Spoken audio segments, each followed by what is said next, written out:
సంబంధం? ఈ మధ్యకాలంలో బాగా ఇండియాలో పాపులర్ అయిన కాక్రోచ్ అని చెప్పేసి, కాక్రోచ్ పార్టీ అని చెప్పేసి సోషల్ మీడియాలో కాక్రోచ్ జనతా పార్టీ అని సోషల్ మీడియాలో విస్తృత ప్రచారం జరుగుతోంది. దీనికి సంబంధించి కొంతమంది యూత్ కూడా ఒక ప్రోగ్రాం కూడా కండక్ట్ చేసి నీట్ ఎగ్జామ్కు వ్యతిరేకంగా కేంద్ర మంత్రికి వ్యతిరేకంగా ప్రోగ్రాం కూడా కండక్ట్ చేసి ముందుకెళ్ళిన పరిస్థితి ఉంది. ఈ జెన్జీ అనేది చూస్తే కనుక ఈ మధ్యకాలంలో యూత్ ఎక్కువగా రాజకీయాల పట్ల ఆకర్షితులైన యూత్ ఎవరైతే ఉన్నారో వాళ్ళందరూ కూడా తమ అభిప్రాయాలు స్పష్టంగా సోషల్ మీడియా వేదికగా చెప్పడం మనం జెన్జీగా భావించాల్సి ఉంటుంది. వాళ్ళు సాంకేతికంగా అంటే మీరు అన్నట్టు 1996 తర్వాత జన్మించిన వాళ్ళు, వాళ్ళకి సెల్ ఫోన్తో చాలా యాక్సెస్ ఉంటుంది. అంతకు ముందున్న వాళ్ళకు ఉండదు, కంప్యూటర్ కానీ సెల్ ఫోన్తో యాక్సెస్ ఉంటుంది. కాబట్టి వీళ్ళు సాంకేతికంగా దాన్ని పూర్తి స్థాయిలో అప్డేట్ చేసుకుంటున్నటువంటి పరిస్థితి ఉంది. తమ అభిప్రాయాలు సోషల్ మీడియా ద్వారా పంచుకుంటున్న పరిస్థితి అయితే ఉంది. ఇటువంటి జెన్జీ ఎన్నికలు 2024లో ఈ జెన్జీ ఎన్నికలు 2024లో జరిగాయి. జెన్జీ ఎన్నికలు ప్రధానంగా చూసుకుంటే కనుక 2024లో జరిగినటువంటి జెన్జీ ఎన్నికల్లోనే జగన్మోహన్ రెడ్డి 151 నుంచి 11కు దిగిపోయిన పరిస్థితి అయితే ఉంది. జెన్జీ కానీ జెన్ ఆల్ఫా కానీ అప్పటి ప్రభుత్వానికి వ్యతిరేకంగా ఓటు వేయడం వల్ల. తర్వాత తమిళనాడు, అదేవిధంగా పశ్చిమ బెంగాల్లో కూడా జరిగిన ఎన్నికలు కూడా దాదాపు ఇలా జరిగినవే. దీనికి సంబంధించిన రిజల్ట్ అదేవిధంగా వచ్చింది. ఇప్పుడు జెన్జీ, జెన్ ఆల్ఫా ఈ రెండు కూడా కాక్రోచెస్ లాగా మేము మారుతామని జగన్ మాట్లాడడం ఒక రకంగా ఆశ్చర్యంగా ఉంది, విచిత్రంగా ఉంది.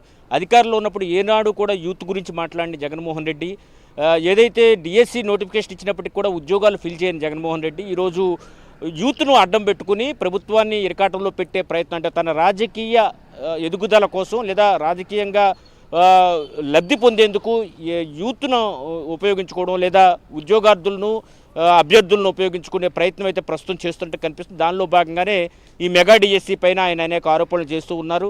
అయితే ఈ మెగా డిఎస్సిలో వచ్చినటువంటి ఉద్యోగాలన్నింటిలో కూడా పూర్తి స్థాయిలో పారదర్శకంగా ఇచ్చామని అధికారులు ఇప్పటికే స్పష్టం చేశారు. విద్యాశాఖ కార్యదర్శి కోన శశిధర్ కావచ్చు, అదేవిధంగా జిఏడికి సంబంధించిన అధికారి శంషేర్ సింగ్ రావత్ కావచ్చు, వీరిద్దరూ కూడా మీడియా సమావేశం పెట్టి కేస్ బై కేసు ఎవరైతే ఆరోపణలు చేస్తున్నారో వాళ్ళకి ఎందుకు ఉద్యోగం రాలేదనేది కూడా క్లియర్ కట్గా చెప్పడం జరిగింది. వాళ్ళు తమ వద్దకు వచ్చిన ఆ వివరాలను కూడా చెప్తామని చెప్పడం. స్పోర్ట్స్ కోటా విషయంలో కూడా మాట్లాడుతూ అన్యాయం జరిగింది, ఆయా సంఘాలు ఇచ్చినటువంటి సర్టిఫికెట్లు వాళ్ళే ఇచ్చుకుంటారు, వాళ్ళే ఉద్యోగాలు ఇస్తారనే విధంగా మాట్లాడడం జరిగింది. దేనికి కూడా ప్రాపర్ బేస్ లేకుండా జగన్మోహన్ రెడ్డి మాట్లాడినట్టుగా ఈరోజు కనిపిస్తోంది. దీనికి కొంత కలరింగ్ ఉండాలి. రెగ్యులర్గా ఇంతకుముందు డిఎస్సి అభ్యర్థులు కలిసినప్పుడు ఏం మాట్లాడారు, ఇప్పుడు అదే మాట్లాడితే గొప్పగా ఉండదు. కాబట్టి ఇప్పుడు జెన్జీ, జెన్ ఆల్ఫా, కాక్రోచ్లు అయ్యి వస్తాం, ఈ రకమైనటువంటి మాటలు అయితే ఆయన మాట్లాడుతున్నట్టు కనిపిస్తుంది. కేవలం కొంత తన ప్రెస్ మీట్లో స్పైసీనెస్ కోసం అని చెప్పి ఈ మాటలు మాట్లాడారు తప్పించి కొత్తదనం ఏమీ లేదు. గతంలో చెప్పిన అంశాలే మరొకసారి చెప్పారు.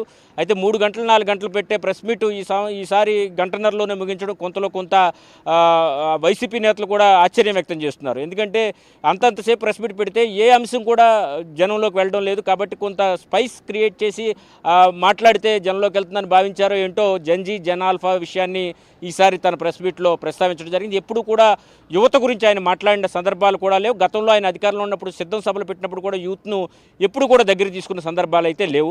ఇప్పుడు మాత్రం యూత్ను తన రాజకీయ అవసరాలకు వాడుకునేందుకు లేదా ఎవరైతే అభ్యర్థులు డిఎస్సి రాశారో తమకు ర్యాంకు రాలేదని భావిస్తున్నారో, బాధ ఉండడం సహజం, అటువంటి వాళ్ళందరూ కూడా ఉపయోగించుకోవాలనే ప్రయత్నాలు అయితే మాత్రం ప్రస్తుతం జగన్మోహన్ రెడ్డి చేస్తున్నట్టుగా కనిపిస్తోంది.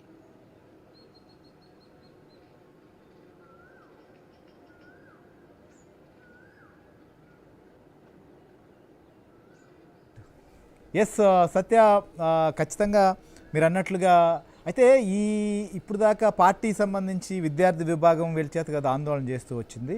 సో ఇప్పుడు కాక్రోచ్ అనడానికి అటువైపు నుంచి స్పందన లేక మళ్ళీ కాక్రోచ్ పదాలను వాడారనేటువంటిది అనుకోవచ్చా? అసలు కాక్రోచ్కి జగన్కి అసలు సూట్ అవుతుందా? ఖచ్చితంగా ఏంటంటే కాక్రోచ్ అనేది సోషల్ మీడియా ఉద్యమంగా దేశవ్యాప్తంగా కొంత మేరకు బాగా ఫేమస్ అయింది. ఏదైతే సిజేపీ అనే పార్టీని అనౌన్స్ చేసినట్టుగా సోషల్ మీడియాలో పెట్టిన వెంటనే గంటల వ్యవధిలోనే చాలామంది దాంట్లో సభ్యులుగా చేరి ఫాములు కూడా నింపిన పరిస్థితి అయితే ఉంది. కాబట్టి దానికి కొంత ఆదరణ ఉంది కాబట్టి దాన్ని ఎన్కాష్ చేసుకోవాలి. ఏపీ రాజకీయాల్లో తాను ఏం చెప్పినా కానీ వినే పరిస్థితి లేదు. కాబట్టి ఇటువంటి ఫేము నేము వస్తున్నటువంటి అంటే యూత్లో వస్తున్నటువంటి వారిని వాడుకొని తన రాజకీయంగా ఎదిగేందుకు ప్రయత్నం చేయడంలో భాగంగా ఈ కాక్రోచ్ అనే పదాన్ని వాడినట్టుగా మనకు కనిపిస్తుంది. కాక్రోచ్లై లేస్తాం, ఇటువంటి పదాలు వాడడానికి కేవలం ఆ ప్రెస్ మీట్లో కొంత స్పైసీనెస్ క్రియేట్ చేసి రేపటి నుంచి ఏదైతే రాష్ట్ర వ్యాప్తంగా నియోజకవర్గాల వారీగా ఆందోళన చేపడతామని చెప్పారు. దాంట్లో ఈ డిఎస్సి అభ్యర్థులు కానీ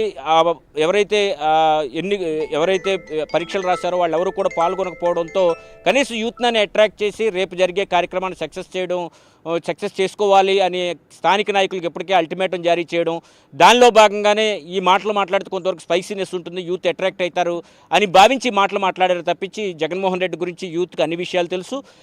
నిన్న వైజాగ్ వెళ్ళి కూడా ఇదే విధంగా బల ప్రదర్శన చేసేందుకు అక్కడ ఉన్నటువంటి జనాన్ని తరలించిన దృశ్యాలు కూడా ఇప్పుడు సోషల్ మీడియాలో వైరల్ అవుతున్నాయి. అదేవిధంగా యూత్ను కూడా ఈ విధంగా చేయడం కూడా ఇప్పుడు ఈ విధంగా తమ రాజకీయ అవసరాలకు వాడుకోవడంలో భాగంగానే ఈ కాక్రోచ్ వ్యాఖ్యలు ఆయన చేసినట్టుగా కనిపిస్తుంది.